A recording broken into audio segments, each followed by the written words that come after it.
Bismillahirrahmanirrahim.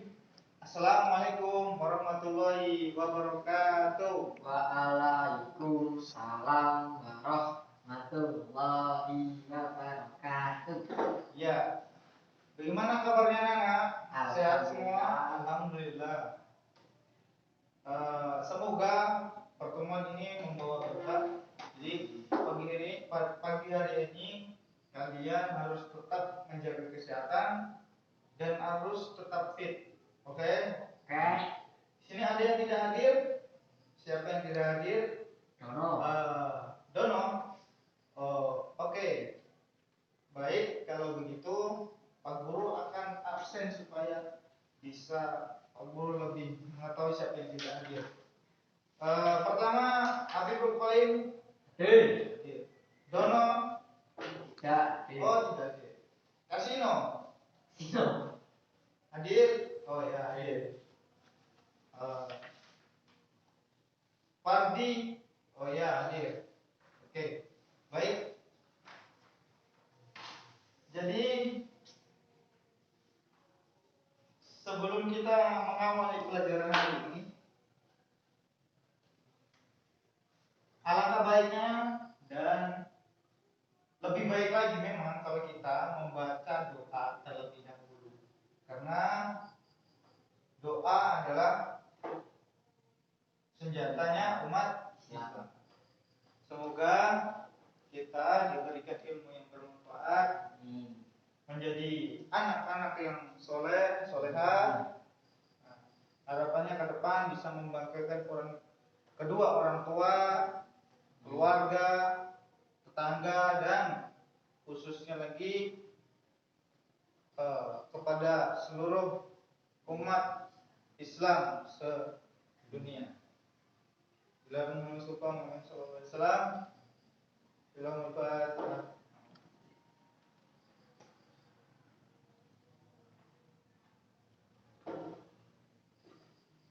Nah,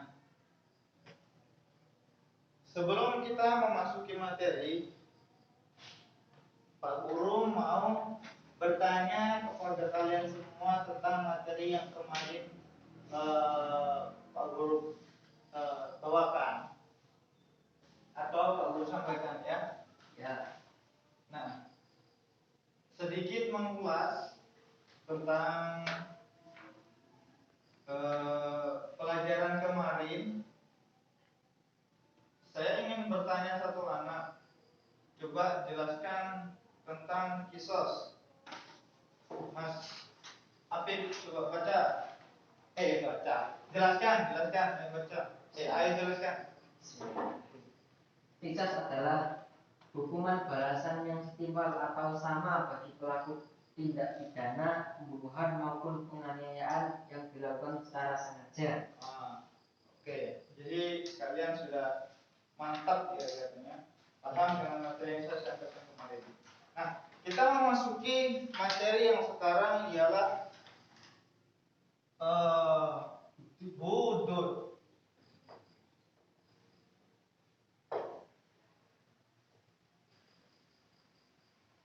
Kira-kira ada yang sudah mendengar apa itu hudud?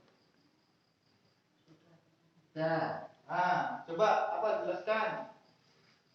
Hudud adalah bentuk jamak dari kata had yang berasal dari had pembatas atau antara dua hal. Artinya sesuatu yang membatasi dua hal. Pembatasan. Apa ya? Ya, pembatasan. Atas dua hal. Nah, yang dibatasi itu apa? Ayo, kira-kira apa? Perbuatan. Perbuatan. Perbuatan apa? Seperti mencuri, meminum khamr, dan seterusnya yang mengundang murka Allah atau yang bisa kita sebut sebagaimana biasanya ialah maksiat. Seperti itu.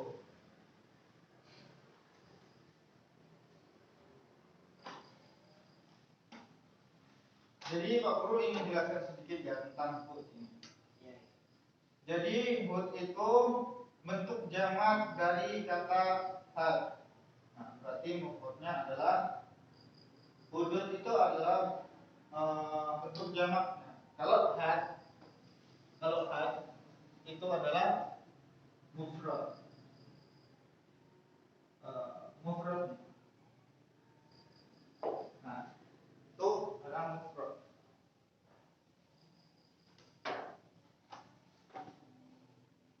Adapun secara bahasa artinya had itu adalah pencegahan, mencegah ya. Berbagai hukuman perbuatan maksiat dinamakan had. Had karena umumnya hukuman-hukuman tersebut dapat mencegah pelaku maksiat untuk kembali kepada maksiatnya. Jadi hudud itu adalah pencegahan. Sebagaimana contohnya seperti ini. Seorang yang mencuri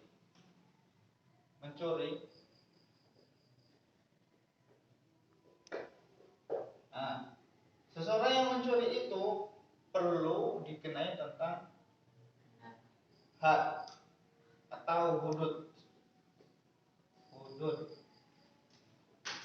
Karena kalau tidak dikenai hudud itu akan mengulang kembali kesalahan, yaitu mencuri. Seperti itu.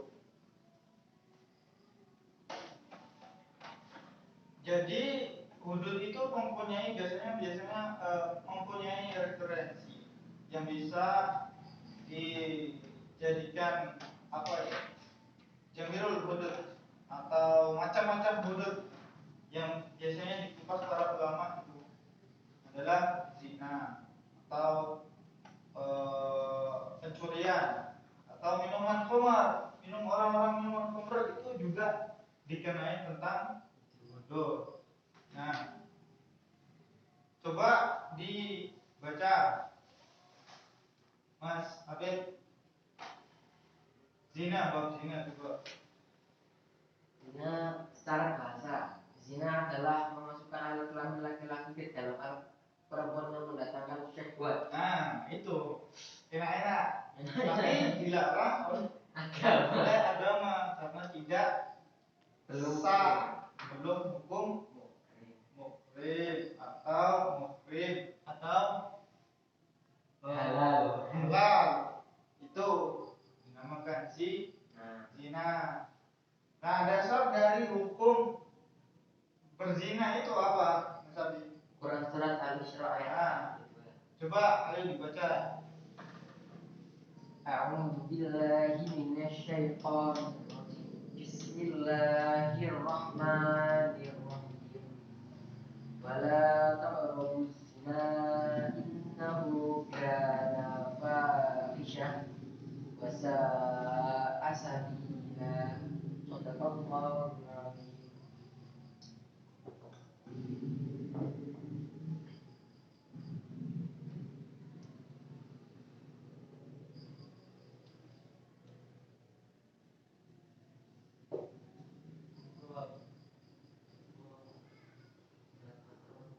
Wala taqrabuz zina.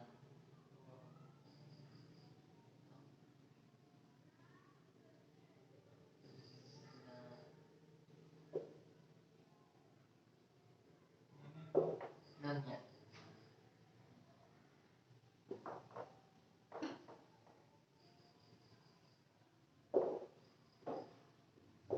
Nah,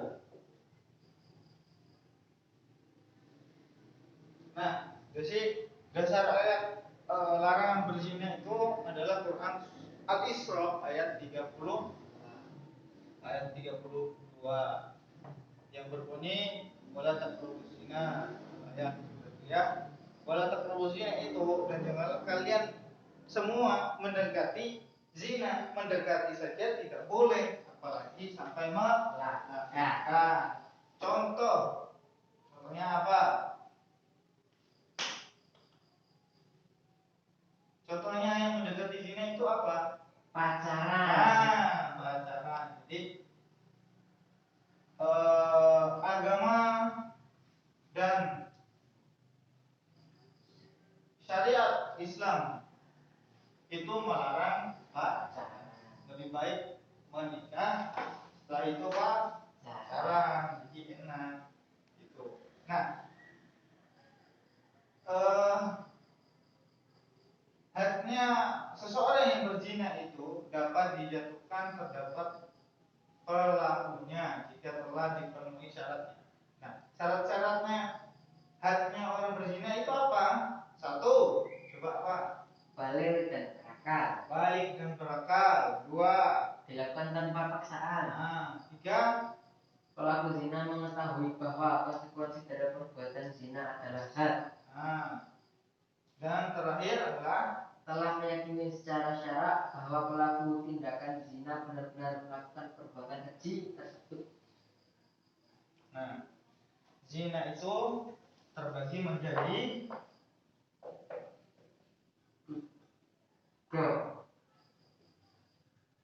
tiga dan dua. Jadi zina itu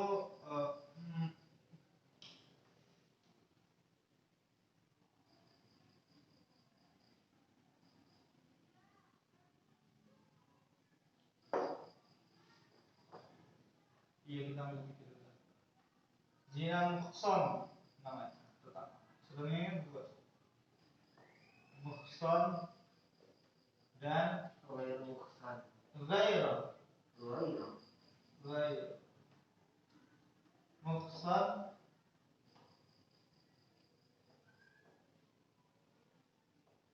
dan terakhir adalah ini ada namanya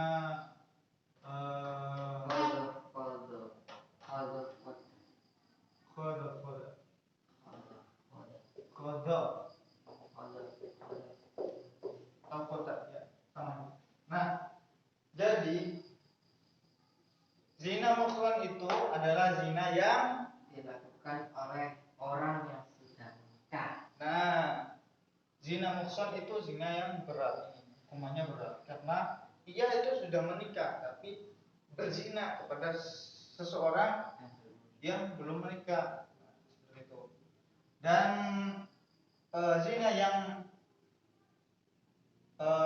ghairu muhsan adalah zina yang seseorang yang melakukan tanpa belum menikah. Dan qadhaf ini adalah melemparkan seseorang dengan tuduhan berzina. Nah, mungkin ada pertanyaan? Nggak ada ya. Nah, selanjutnya adalah hadnya orang minum khamar.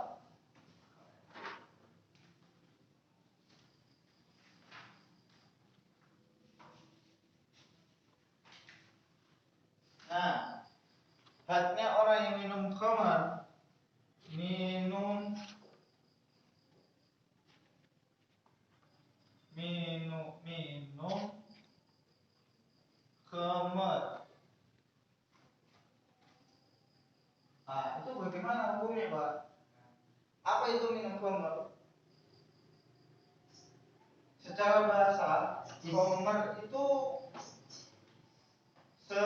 merupakan yang mempunyai menutup akal. Artinya orang yang meminum khamr. Khamr itu adalah alkohol yang memabukkan. Jadi seseorang yang minum minuman yang beralkohol dan melebihi batas sampai ia tidak sadarkan diri, itu adalah perbuatan yang dikenai had. Nah, ayat Al-Quran juga menegaskan innamal khamru wal maisiru. Nah, innamal khamru wal maisiru wal ansabu itu dan seterusnya, itu melarang kita untuk tidak mengonsumsi atau menegak sebotol atau seberapapun itu sehingga dapat memabukkan kita. Nah, itu. Dan ayat Al-Quran telah menjelaskan dari orang-orang yang beriman sesungguhnya minum khamr, berjudi. Nah, ini tadi. Ya ayyuhalladzina amanu, ya, innamal khamru wal maisiru wal ansab. Nah, itu adalah perbuatan yang mengundi nasib anak panah, adalah perbuatan yang keji, perbuatan syaitan. Nah, itu. Dan selanjutnya adalah mencuri. Mencuri juga itu termasuk perbuatan yang dikenai had. Nah, di sini ada khususnya, barang siapa yang mencuri maka potong tangan kanan jika mencuri baru dilakukan pertama kali. Jika kedua kalinya maka kaki kiri. Jika kedua kalinya masih melakukan lagi maka tangan kiri. Dan terakhir, masih jika mencuri lagi ia akan dipotong kaki kanannya dan seterusnya seperti itu. Nah, sekarang bebugot. Bugot itu pemberontakan. Apa ya? Orang-orang yang memisahkan atau memberontak dari pemerintahan yang sah atau membangkang pemerintah yang sah, seperti di Indonesia yang ingin, ini jadi kontroversi nanti. Nah, tapi Pak Guru ingin sampaikan ya. Jadi, seseorang yang ingin atau kelompok yang ingin mengada-adakan pemberontakan di pemerintahan yang sah, itu termasuk bugot. Mungkin ada pertanyaan. Kalau tidak ada, Pak Guru yang bertanya ya. Di situ ada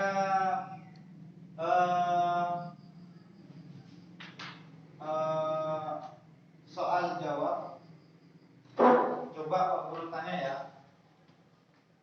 biar cepat kita. Nomor 1, hukum had yang ditetapkan untuk pezina yang sudah pernah menikah adalah A. dijilid 100 kali, B. diasingkan, C. dijilid 100 kali dan diasingkan setahun, D. dirajam hingga mati, E. dijilid 50 kali dan diasingkan selama 1,5 tahun. Mana jawabannya? D. Wah, pintar. Dirajam hingga mati. Yang kedua, adapun had yang diterapkan untuk pezina yang belum pernah menikah menurut mayoritas ulama adalah A. dijilid 100 kali, B. diasingkan setahun. C. Dijilid 100 kali dan diasingkan setahun. D. Dirajam hingga mati. E. Dijilid 50 kali dan diasingkan 1,5 tahun lamanya. Apa jawabannya? C. Dijilid 100 kali dan diasingkan setahun. Wah, benar.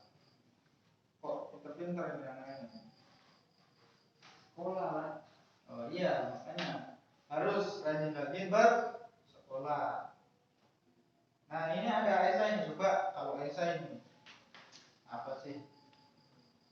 Pasti bisa nih. Coba nomor 1, jelaskan perbedaan antara zina muhsan dan zina ghairu muhsan. Tadi sedikit terpotong, jadi kita lanjut kembali. Tadi penjelasan dari zina muhsan dan ghairu muhsan coba diulang lagi. Zina muhsan adalah zina yang dilakukan oleh seorang yang sudah menikah kepada seorang yang belum menikah. Dan zina ghairu muhsan yaitu zina yang dilakukan oleh seseorang yang belum pernah menikah sama sekali. Ya, itu adalah zina ghairu muhsan dan zina muhsan. Nah, pertanyaan selanjutnya adalah sebutkan dasar-dasar yang dapat digunakan untuk menetapkan bahwa seseorang telah benar-benar berbuat zina. Ayo.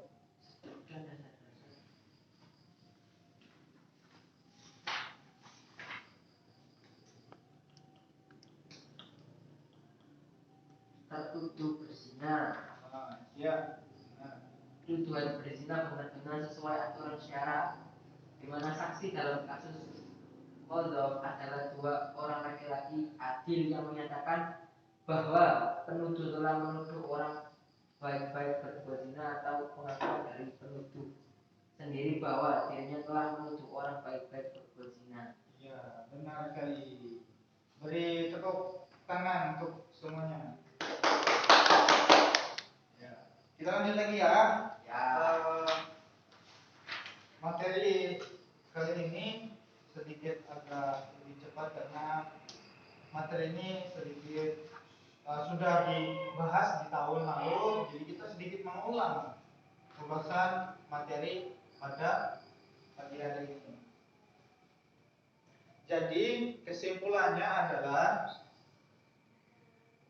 hudud itu adalah pembatasan atas 2 hal atau pencegahan sehingga seseorang itu yang dikenai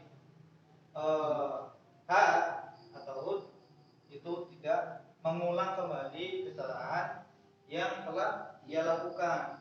Contohnya seperti seseorang yang berzina, nah, itu dikenai sanksi sehingga seseorang itu tidak dapat mengulangi kembali seperti itu. Dan itu ialah bentuk taubat yang disyariatkan oleh Allah Subhanahu wa taala di agama Islam. Jadi dari kesimpulan ini kita dapat mengambil hikmahnya betapa Islam itu telah membuat hukum-hukum secara terperinci dan adil. Ya, benar sekali, adil. Untuk itu Pak Guru cukupkan di sini. Sekiranya pelajaran hari ini menambah wawasan kalian. Semoga ilmunya dapat bermanfaat untuk kalian dan terlebih lagi bisa mengajarkan atau dapat bermanfaat kepada yang lainnya. Amin ya rabbal alamin. Untuk itu mari kita tutup pelajaran hari ini dengan doa penutup majelis. Bismillahirrahmanirrahim. Subhanaka Allahumma wa bihamdika asyhadu an la ilaha illa anta astaghfiruka wa atubu ilaik. Cukup sekian. Assalamualaikum warahmatullahi wabarakatuh. Waalaikumsalam warahmatullahi wabarakatuh.